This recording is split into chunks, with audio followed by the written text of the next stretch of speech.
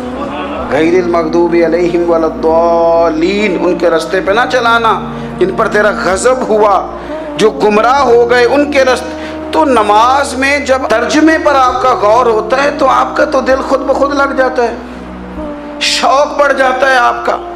تو اتنی چیزیں ہم زندگی میں یاد کرتے ہیں, تو اگر ترجمہ بھی نماز کا یاد کر لیں اور پھر شوق سے پڑھیں تو آپ یقین کریں طبیعت کھینچی چلی آئے گی. ہمارے یہاں کچھ لوگ نماز پڑھتے ہیں پر بڑی لاپرواہی سے پڑھتے ہیں, کبھی ادھر دیکھتے ہیں, کبھی ادھر دیکھتے ہیں, کبھی بال سہلاتے ہیں. وہ میں نے دیکھا ہے سجدے جا رہے ہیں تو سیانے سیانے بندے کبھی کپڑے کو چھیڑ رہے ہیں, کبھی جگہ کو چھیڑ رہے ہیں. میرے نبی کریم صلی اللہ تعالی علیہ وسلم نے فرمایا ان لوگوں کا کیا حال ہے جو اپنی نماز میں نظریں آسمان کی طرف اٹھاتے ہیں, رکوع سے اٹھے تو اوپر دیکھنا شروع کر دیا, کیا حال ہے ان کا. اور پھر حضور نے ایک موقع پر تو سختی فرمائی, فرمایا جو نماز پڑھتے اپنی نظریں آسمان کی طرف اٹھاتا ہے وہ باز آ جائے, ورنہ ایسا نہ ہو کہ رب اس کی آنکھیں ہی چھین لے. وہ باز آ جائے اس کام سے. خشوع کے ساتھ نماز پڑھے, عاجزی کے ساتھ نماز پڑھے, اس کا دل لگا ہوا ہو نماز کے اندر. میرے نبی پاک صلی اللہ تعالی علیہ وآلہ وسلم کے غلام حضرت انس بن مالک رضی اللہ تعالیٰ عنہ فرماتے ہیں کہ رسول پاک صلی اللہ علیہ وسلم نے مجھ سے فرمایا تھا کہ بیٹے نماز میں ادھر ادھر دیکھنے سے بچو, کیونکہ فرمایا نماز میں ادھر ادھر توجہ کرنا یہ بندے کو ہلاک کر دیتا ہے. ہلاکت ہے اس میں اگر تم نے ادھر ادھر توجہ ہوگی. نماز تم مالک کی بارگاہ میں کھڑے ہو اور تم دیکھ ادھر ادھر رہے ہو. تو ایک تو نماز عاجزی کے ساتھ. پھر فرمایا والذین ہم عن اللغو معرضون, وہ لوگ جو فضول باتوں سے, لغویات سے اپنا منہ پھیر لیتے ہیں, فضولیات سے. ہمارے ہاں نا بہت سارے لوگ ایسے ہیں جو بلا وجہ ان چیزوں میں دلچسپی لیتے ہیں جو ان کے مطلب کی نہیں ہے. ان کے مطلب کی مطلب آپ کسی سے ملنے کہتے ہیں کیا حال ہے, ٹھیک ہے جی. بچوں کا کیا حال ہے, ٹھیک ہے. بچے کتنے ہیں؟ تو بھئی آپ کو جب پتہ ہی نہیں تھا کتنے ہیں تو حال کیوں پوچھا آپ نے؟ آپ کرتے کیا ہیں؟ آپ کا بڑا بھائی کیا کرتا ہے, چھوٹا بھائی کیا کرتا ہے, ابا جی کیا کرتے ہیں؟ بھئی آپ کے مطلب کی بات نہیں, آپ مطلب کی مقصد کی بات کریں. بے مقصد باتوں میں الجھنے کی ضرورت نہیں ہے. دیکھیں اپنا ادارہ میں چلاتا ہوں, اپنا گھر آپ چلاتے ہیں, اپنی ڈیوٹی آپ کرتے ہیں. آپ کو زیادہ بہتر پتہ ہے کہ آپ اپنا گھر کیسے چلا رہے ہیں. مجھے زیادہ بہتر پتہ ہے کہ میں مدرسہ مسجد, مجھے زیادہ بہتر پتہ ہے اس کے اندر کون سی اصطلاح کس طرح کرنی ہے. یہ مجھ سے زیادہ بہتر کوئی بندہ جانتا نہیں. اب ہم کیا کرتے ہیں, جب ہم دوسرے کے کام میں مداخلت کرتے ہیں تو دو نقصان ہوتے ہیں. ایک تو اس کے ساتھ ہمارا رائے کا اختلاف ہو جاتا ہے, اور دوسرا ہمارے اپنے بہت سارے کام رہ جاتے ہیں کیونکہ ہماری توجہ ہی دوسرے کی جانب تھی. اپنے بڑے سارے کام رہ جاتے ہیں. اس لیے بہت ساری ایسی چیزیں ہیں جن میں بلا وجہ کوئی مقصد نہیں. ہم پرانے لوگوں سے باتیں سنا کرتے تھے, ہمارے بزرگ کہا کرتے تھے جڑے پنڈ جانا نہیں, جڑے پنڈ جانا نہیں ہوتا راہ پوچھنے دی کی. لغویات میں نہ الجھے, فضولیات میں نہ الجھے, یعنی ٹو میں رہنا, ٹو میں. آپ یقین کریں میں نے پرسنلی طور پہ اس چیز کو محسوس کیا ہے کہ ہمارے بہت سارے اہم حقوق صرف اس لیے مس ہوتے ہیں کہ ہماری اپنے سے زیادہ توجہ سامنے والے پہ ہوتی. سامنے والے میں نے دیکھا بڑے بڑے عجیب سوال اور بڑے بڑے انوکھے سوال, مطلب یہ کہ اتنی لمبی چوڑی, اور لوگوں کو بڑا پتہ ہوتا ہے یہ فلاں آدمی جو ہے اس کے بچے کتنے ہیں, وہ بیاہ کہاں پہ ہیں, کس کس علاقے میں ان کی شادیاں ہوئی ہیں. اتنی تفصیلات کی ہمیں ضرورت نہیں ہے. ہم سے تو ہمارے بارے میں پوچھا جائے گا تو ہمیں اپنا معاملہ بڑا صاف ستھرا. دیکھیں کیا سونی بات کی مدینے والے رسول نے, قربان جائیں حضور کے جملوں پر. ایک شخص نے پوچھا حضور سونا اسلام کون سا ہے، خوبصورت مسلمان کون ہے؟ تو نبی پاک صلی اللہ علیہ وسلم نے فرمایا وہ خوبصورت مسلمان ہے جو بات اس کے مقصد کی نہیں، بے معنی ہے وہ بات وہ چھوڑ دے، بے مقصد باتوں سے الجھنا جو بندہ چھوڑ دے وہ مسلمان بڑا سونا مسلمان ہے۔ ہم کمزور اس لیے ہوتے ہیں کہ ہماری توجہ زیادہ دوسروں کی باتوں پر پڑتی ہے۔ کچھ چیزیں ایسی ہوتی ہیں جو ہم نہ فراخ دلی سے بانٹتے ہیں، اور کچھ چیزیں ایسی ہوتی ہیں جو مجبور ہو کر ہم دیتے ہیں۔ کئی دفعہ ایسا ہوتا ہے کہ سامنے والا کچھ زیادہ تکلیف میں ہوتا ہے اور ہمارے پاس بھی وسعت نہیں ہوتی، لیکن زیادہ اجر اسی بندے کو ملتا ہے جو تھوڑی تکلیف برداشت کرے اور سامنے والے کی تکلیف کو دور کرے۔ مدینہ منورہ میں نا قحط پڑ گیا تھا، غلہ نہیں ملتا تھا، تو قحط کے زمانے میں لوگ نا پھر چیزوں کو مہنگا کر کے بیچتے ہیں۔ ہمارے ہاں ایک طرف چینی کی لائنیں لگی ہوتی ہیں اور دوسری دفعہ چھاپا پڑتا ہے، پورے کے پورے گودام بھرے ہوئے نکل آتے ہیں، لوگ مصنوعی قلت پیدا کر دیتے ہیں۔ حضرت عمر فاروق رضی اللہ تعالیٰ عنہ کے زمانہ نور میں قحط پڑ گیا تھا، گندم کا دانہ اس طرح ہو گیا تھا جس طرح سونا ہے۔ سیدنا عثمان غنی رضی اللہ تعالیٰ عنہ کے نا بہت سارے اونٹ غلے کے بھرے ہوئے مصر سے آئے، اور لگتا یوں ہے کہ وہ شخص آپ ہی کو غلہ دیتا تھا، کسی اور کو دیتا بھی نہیں تھا، جو اونٹ بھر کے اس نے لیے۔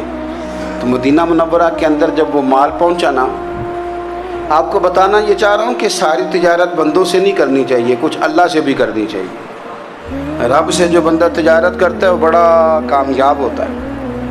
وہ غلے سے بھرے ہوئے اونٹ آپ کے پہنچ گئے تو تاجر آئے، انہوں نے آگے کہا عثمان ہم کھول کے نہیں دیکھتے کہ اندر مٹی ہے کہ سونا ہے، اور یہ بھی نہیں پوچھتے آپ نے کتنے کا خریدا ہے، آپ کی زبان پر اعتبار ہے، آپ نے جتنے کا مال لیا ہے نا ہم ڈبل دیتے ہیں، آپ ہمیں دے دیں۔ آپ فرمانے لگے نہیں مجھے زیادہ نفع ملتا ہے۔ انہوں نے کہا 2 گنا، فرمایا نہیں زیادہ ملتا ہے، کہا 3 گنا، فرمایا زیادہ ملتا ہے۔ وہ کہنے لگے اس سے زیادہ تو کوئی تاجر ہے ہی نہیں جو زیادہ دے۔ فرمایا بس مجھے ملتا ہے نا۔ کہا کتنا ملتا ہے؟ فرمانے لگے لگتا ہے کہ اگر وہ تاجر زیادہ کرم نوازی کرے تو 700 گنا تو دے گا ہی، اور باقی کریم ہے۔ انہوں نے کہا جی نہیں اتنا نہیں ہم دے سکتے، پھر آپ بیچ لیں۔ یہ بات ہی سمجھ میں نہیں آتی۔ لوگ چلے گئے تو حضرت عثمان غنی مال اٹھا کے مسجد کے دروازے پہ لے گئے، جا کے کہنے لگے اے عمر اعلان کر دیں جس غریب کو گندم کی ضرورت ہے، آسانی کے دور میں نہیں دقت کے دور میں، جب لوگوں کو مل نہیں رہی چیز، جس کو ضرورت ہے وہ آئے اور آ کے لے جائے۔ جب جناب عثمان غنی کے اس غلے کا اعلان ہوا تو تاجروں کو اب مسئلہ سمجھ میں آیا کہ یہ 700 گنا کو بندہ نہیں دے رہا، یہ رب کریم عطا فرما رہا ہے۔ میرے عزیز کچھ سودے رب کے ساتھ بھی کریں۔ اگر کوئی بڑا ضرورت مند دروازے پہ آ جائے نا تو پھر اپنا نفع نقصان نہیں سوچنا، پھر تو رب کے ساتھ تجارت کرنی ہے۔ ضرورت مند کی ضرورت کا لحاظ کرنا یہ نہ مسلمانوں کے ایک دوسرے کے قریب کرے گا۔ ہم کون ہوتے ہیں کسی کی حاجت پوری کرنے والے، ضرورت پوری کرنے والے؟ کرنے والا تو اللہ ہے۔ تو اگر رب ہمیں کبھی وسیلہ بنائے، ذریعہ بنائے، تو پھر ہمیں ذرا نا خوش دلی سے بننا چاہیے، ذوق اور شوق سے بڑھنا چاہیے، پھر ہمیں کمزور نہیں پڑنا چاہیے۔